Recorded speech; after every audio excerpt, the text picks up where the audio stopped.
మెగానెట్ TV off the record. చెప్పేవాడికి చేసేవాడు తోడితే వెనుకబడిన ఊరు కూడా వెలుగు జిమ్మే నగరం అవుతుంది.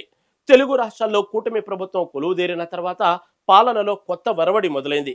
ముఖ్యంగా జనసేనాని ఉప ముఖ్యమంత్రి పవన్ కళ్యాణ్ బాధ్యతలు చేపట్టిన తర్వాత పంచాయతీరాజ్ శాఖ రూపురేఖలే మారిపోయాయి. పదవిని అలంకారప్రాయంగా కాకుండా బాధ్యతగా స్వీకరించి గ్రామ సీమల్లో ఆయన తెచ్చిన మార్పు ఇప్పుడు దేశవ్యాప్తంగా చర్చనీయాంశమవుతుంది.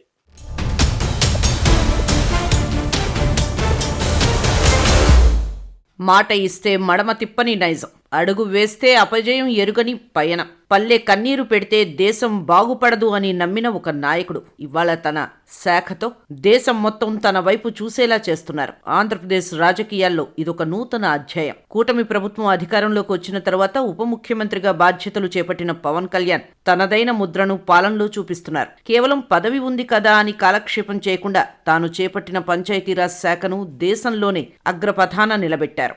గత ప్రభుత్వ హయాంలో పంచాయతీరాజ్ వ్యవస్థ ఎలా ఉండేదో తెలిసిందే. నిధులు లేక, సర్పంచ్ల అధికారుల చెల్లింపులు లేక గ్రామాల్లో అభివృద్ధి కుంటుపడింది. జాతీయ స్థాయి ర్యాంకుల్లో ఆంధ్రప్రదేశ్ అప్పట్లో 24వ స్థానానికి పడిపోయింది. కానీ పవన్ కళ్యాణ్ బాధ్యతలు చేపట్టాక సీన్ పూర్తిగా మారిపోయింది. కేవలం అతి తక్కువ కాలంలోనే 24వ స్థానంలో ఉన్న శాఖను నెంబర్ 1 స్థానానికి తీసుకురావడం అంటే అది ఆయన పనితీరుకు నిదర్శనం. రాజకీయ విశ్లేషకులు సైతం ఇది కదా అసలైన లీడర్షిప్ అని ప్రశంసిస్తున్నారు.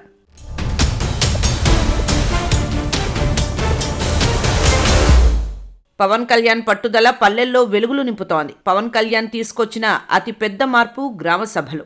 ఏసీ రూముల్లో కూర్చొని నిర్ణయాలు తీసుకోకుండా నేరుగా పల్లెల్లో ప్రజల మధ్యకే పాలనను తీసుకెళ్లారు. 2 విడతలుగా ఈ కార్యక్రమాన్ని నిర్వహించి గ్రామాల్లో మౌలిక సదుపాయాల కల్పనపై దృష్టి పెట్టారు. తమ గ్రామానికి ఏ పనులు కావాలో ప్రజలే నిర్ణయించేలా చేసి వాటిని నేరుగా కలెక్టర్ల దృష్టికి తీసుకెళ్లారు. దీనివల్ల అవినీతికి తావు లేకుండా అత్యంత వేగంగా పనులు పూర్తి కావడానికి మార్గం సుగమమైంది. కేంద్ర ప్రభుత్వం ఏటా అందించే దీన దయాళ్ ఉపాధ్యాయ పంచాయతీ సతత్ వికాస్ జాతీయ పురస్కారాల్లో ఆంధ్రప్రదేశ్ ప్రభంజనం సృష్టించింది. కూటమి ప్రభుత్వం వచ్చిన మొదటి ఏడాదిలోనే అవార్డులు అందుకోగా ఇప్పుడు వరుసగా రెండోసారి కూడా అత్యుత్తమ పురస్కారాలను కైవసం చేసుకుంది.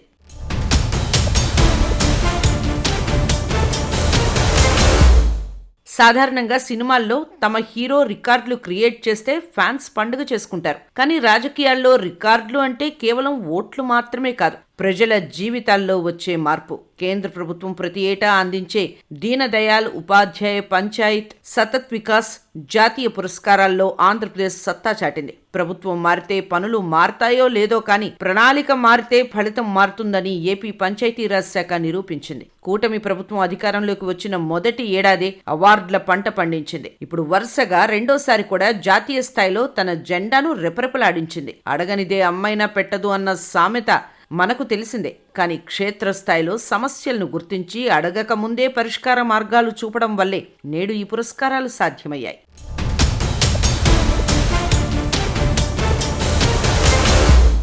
ఈ ఏడాది పంచాయతీరాజ్ శాఖ సాధించిన విజయం సామాన్యమైనది కాదు.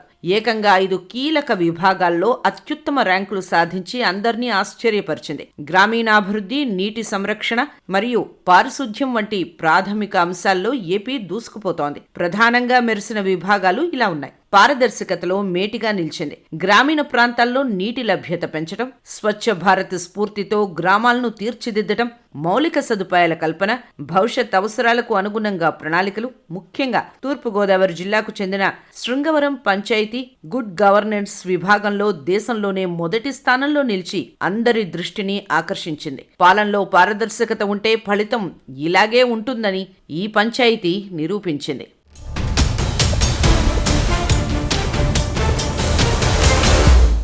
సినిమా పోస్టర్ల కంటే పంచాయతీ అభివృద్ధి పోస్టర్లు పవన్ కళ్యాణ్ ఇమేజ్ను గ్రామీణ ఓటర్లో రెట్టింపు చేస్తాయి. ఫ్యాన్ వార్స్లో దూరి సమయం వృధా చేసే బదులు ఇలాంటి వాస్తవాలను, రికార్డులను చర్చల్లోకి తీసుకురావాలి.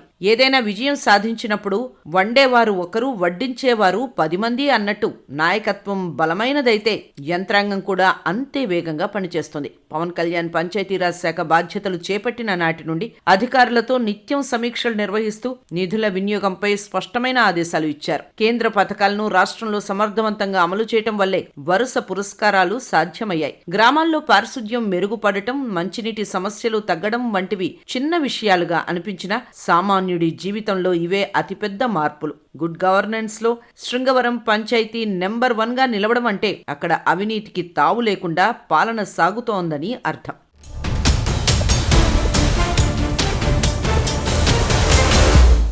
మరోవైపు రాష్ట్రంలో మార్పుకు నాంది పలుకుతూ బొక్కాసంపాలెం పంచాయతీ సరికొత్త చరిత్ర సృష్టించింది. ఇది కేవలం ఒక గ్రామం కాదు, మహిళల ఆత్మగౌరవానికి ప్రతీక. విమెన్ ఫ్రెండ్లీ పంచాయత్ విభాగంలో ఈ గ్రామం దేశంలోనే మొదటి స్థానాన్ని కైవసం చేసుకుంది.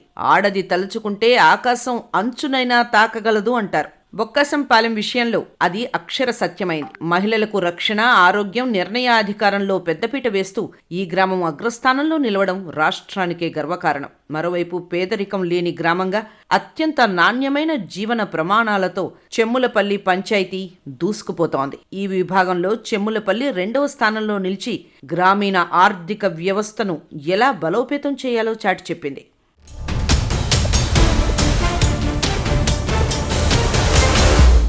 ఇక మౌలిక సదుపాయాల కల్పనలో గుండుమల పంచాయతీ తనదైన ముద్ర వేసింది. ప్రతి ఇంటికి కుళాయి, ప్రతి వీధికి సిమెంటు రోడ్డు, ఆధునిక డ్రైనేజీ వ్యవస్థతో ఈ గ్రామం 3వ ర్యాంకును సొంతం చేసుకుంది. గ్రామాలు స్వయం అభివృద్ధి సాధిస్తేనే దేశం అభివృద్ధి చెందుతుందన్న గాంధీజీ కల ఇక్కడ సాకారమవుతోంది. వ్యక్తిగత పంచాయతీలే కాదు, మండల స్థాయిలోనూ ఆంధ్రప్రదేశ్ సత్తా చాటింది. ఉత్తమ మండలం విభాగంలో కుప్పం దేశంలోనే 3వ ర్యాంకు సాధించి సుపరిపాలనలో మేటి అనిపించుకుంది. మౌలిక వసతుల నుంచి ప్రజా సేవల వరకు కుప్పం అనుసరిస్తున్న విధానాలు ఇప్పుడు జాతీయ స్థాయిలో చర్చనీయాంశంగా మారాయి. ఈ విజయాలన్నిటి వెనక ఉన్న చోదక శక్తి పంచాయతీరాజ్ మరియు గ్రామీణాభివృద్ధి శాఖ మంత్రి పవన్ కళ్యాణ్. గతంలో ఎన్నడూ లేని విధంగా పంచాయతీలకు అధికారాలు, నిధుల బదలాయింపులో ఆయన తీసుకుంటున్న నిర్ణయాలు క్షేత్రస్థాయిలో విప్లవాత్మక మార్పులు తెచ్చాయి. పవన్ కళ్యాణ్ పర్యవేక్షణలో ఆంధ్రప్రదేశ్ పంచాయతీలు నేడు అభివృద్ధికి కేర్ ఆఫ్ అడ్రస్ గా మారాయి. ఆయన నాయకత్వం, ప్రజల భాగస్వామ్యం కలిసి ఏపీని దేశంలోనే అగ్రగామిగా నిలబెట్టాయి.